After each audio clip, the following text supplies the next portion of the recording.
Hello दोस्तों, नमस्ते, प्रणाम। मैं हूँ वंदना। मेरे यूट्यूब चैनल पे आप सभी का स्वागत है। दोस्तों, आज हम सुनाने जा रहे हैं पचरा। कैसा लगेगा कमेंट बॉक्स में ज़रूर बताना।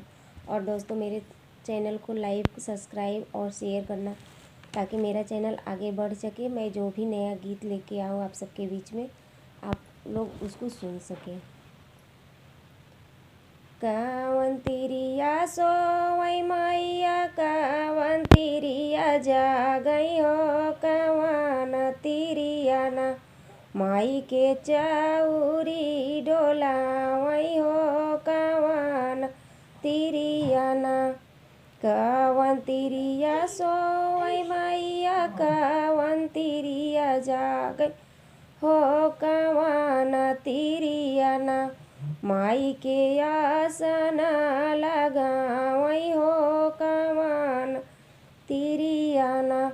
बाजिन तिरिया सोवैया, हवा तीन तिरिया जागई हो, लालन कमाई ना माई के आसना लगावई हो, लालन कमाई ना।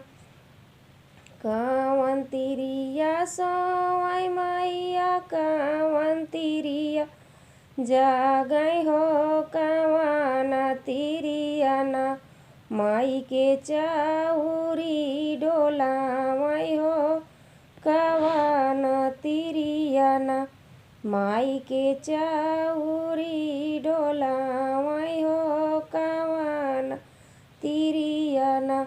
बाजिन तिरिया सोवैया, हवा तीन तिरिया जागई हो, लालन कमाई ना माई के चाउरी डोलावई हो, लालन कमाई ना। कावन तिरिया सोवै मैया, कावन तिरिया जागई हो, कावन तिरिया ना। विंध्यवासिनी माई का भोगवा लगावई हो, कावन तिरिया ना।